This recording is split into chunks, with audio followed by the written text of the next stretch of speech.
The Selfish Path to Romance. Download Chapter 1 for free at drkenner.com. Michelle, you're dealing with your 6-year-old who's getting angry? Yes. Yeah. I have a 6-year-old daughter, and she is constantly throwing a fit, hitting people, throwing things. And I'm kind of at my end with all of it, and I've tried to get advice from family and friends, and I don't know what else to do. Okay. Was there a time when she wasn't hitting and she was a good girl, she just was your little darling, and then it switched? Well, she kind of gotten about 4.5, or around when she turned 4.5, she started, exhibiting some of these, blowing up and the angry outbursts. And if anything went wrong, she, had this immense reaction to it. But before then, she was pretty shy and withdrawn. If somebody looked at her, she would cry. And she's just, I don't know, she kind of turned a corner, I guess. Okay, so it's a mystery to solve. If you look at that, if you look at it as a mom, not as more of a pulling your hair out, when will this ever end, or will it ever end? And the answer in your subconscious is usually it will never end. She'll be 15 years old and I'll be doing this. She'll be having these angry outbursts. That does not move your thinking along. That doesn't help. But if you look at it as a scientist or a detective saying, when did it change? When did she go from a sweet, shy girl? You don't want your kids to be shy. But, when did she go from a sweet, shy girl to becoming aggressive rather than assertive? That's an important switch to look at in her past. In hers. Do you have any other kids in the family? Yes, we have 3 children total. We have a 3-year-old girl, and we have a 8-year-old boy. And an 8-year-old boy. Okay, so when it started to change, she was how old? You said she was 4.5 or 4? 4.5. So the 3-year-old was how old then? About a year. A year old. So something might have been happening then. Anything that you can recall? Well, our routine was pretty regular. We, when she was 5, we moved, but not around that time. I don't really think of anything, terribly crazy that happened. The only one thing that I could think of was one time we were visiting my grandmother, and she had a diabetic problem, and she gave herself 2 shots of insulin, and she went into a diabetic coma, and we found her. And she what? She went into a diabetic coma. Okay.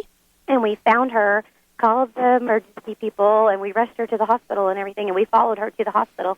That's the only, humongously large event that I could think of trauma in her life. Okay, that's important. See, that's the detective work. If you think back what changed, that sometimes can give you important clues. Sometimes it is the addition of children to the family, which is why I asked you the sibling question, because very subtle things can happen when you have a new kid in the family.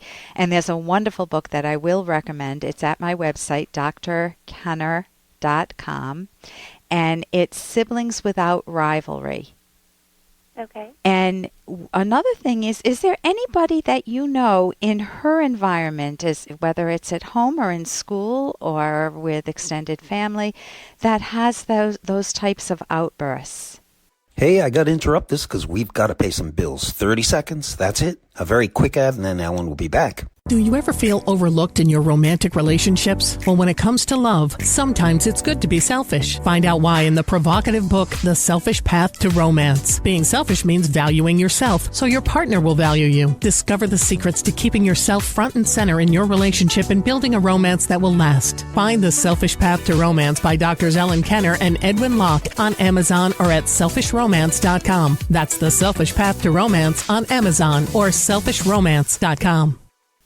Another thing is there anybody that you know in her environment, whether it's at home or in school or with extended family, that has those types of outbursts? Yes, my father. Okay. But he doesn't really, if that starts happening, I kind of remove them from the situation because I don't really want that as, an influence to them. but it has, he doesn't really, he's not as bad as he was when I was a child, Yeah. but it did happen a lot when I was a child. And do you ever slip up and occasionally become like your dad? I try really hard not to. I mean, I'm not going to say I never have done it, but, I mean, I don't throw things and I don't hit the wall and that sort of thing. But, I do kind of, yell and scream like any parent would. Okay. But yeah. I'm not physical with them. And he was with you? Yes. Yeah. Okay. And, Because, go ahead. oh, I'm sorry. Go ahead.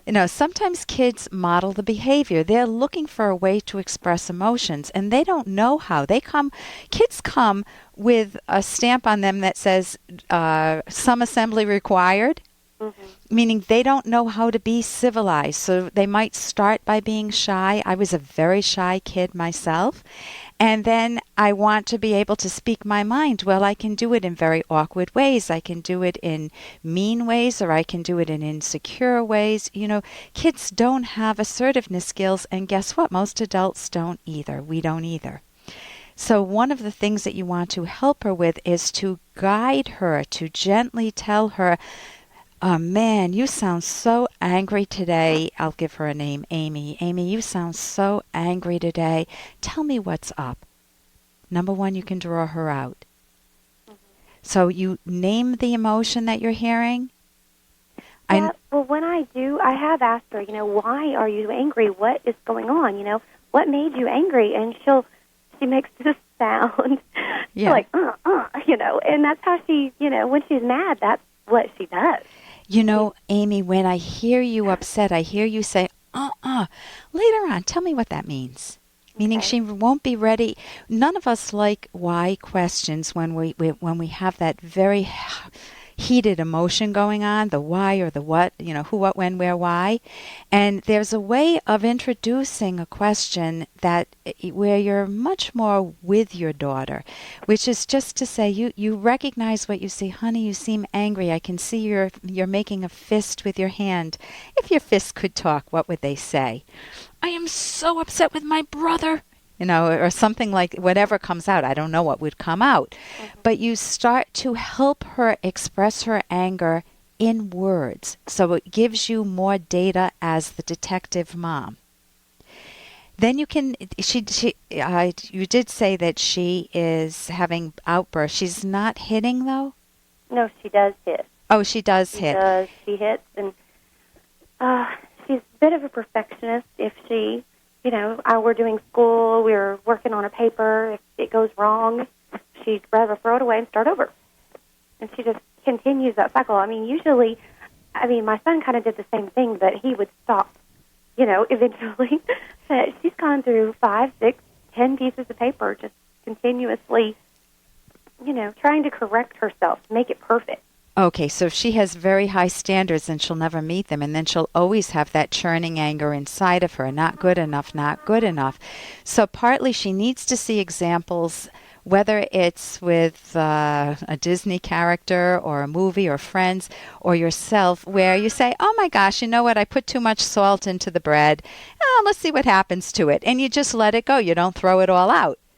She needs to see examples of people being very good to themselves in the learning process rather than expecting the perfectionism. So I think those books, the book that I mentioned will help you in any books by those authors, but The Siblings Without Rivalry will help. The goal is to limit the hitting behavior. You're really angry, draw me a picture of it, honey. People are not for hitting. When you're that angry, come over here and tell me in words what you're feeling, honey. I want to understand you. Okay. It's like drawing her out. The books will give you many more skills. Okay. So go to my website, drkenner.com, and if you have a moment, you can let me know how it works out. Okay. Okay? Thank you. Thank you for your call. And here's a little more from Dr. Kenner. What's your name, dude? Mart. What kind of stupid name is that? I'd say he's the run of the litter. Hey now, boys, would you take a look-see at these pearly whites? Hell, I ain't seen teeth look that straight more than store-bought. Take a gander at them moccasins. What kind of skins is them? And that's from Back to the Future, Part 2. Bet you didn't guess that. And I'm Dr. Ellen Kenner on the Rational Basis of Happiness. And I'm a clinical psychologist here to take your calls and questions on anything that's bothering you, whether you have a bully in your life or someone's bullying your kids or you've been damaged by a bully. You know, some of us still carry the wounds of some childhood bully. You know, we still respond the way we did then. Maybe we just close off and we don't know how to speak our minds, or we appease people and we try to lick the boots of the bully, you know, try to say, oh, please don't hurt me anymore, I'll do whatever you want. And we can say that verbally or non-verbally, and you don't want to go through life like that. You don't want to feel in fear of other people's intimidation, and you don't want to become a bully yourself in response to that. You want to be able to be assertive, to be true to yourself, to state the facts, and to not be vulnerable to intimidation. And that takes a lot of thinking, and that takes a lot of skills, and it's an enormous accomplishment, even if you can approximate that, even if you can get close to that. For more Dr. Kenner podcast, go to drkenner.com and please listen to this ad. Here's an excerpt from The Selfish Path to Romance by clinical psychologist Dr. Ellen Kenner. When a person does something irrational, thoughtless, or immoral in relation to a romantic partner and is asked, why did you do that? A common answer is, I don't know. Often this really means I don't want to know, which means I don't want to introspect because I do not want to face up to what I might find. Such evasion not only puts you out of control of your actions, it undermines any romantic potential. If you don't know why you act as you do and thus can't trust yourself, how can any partner trust you?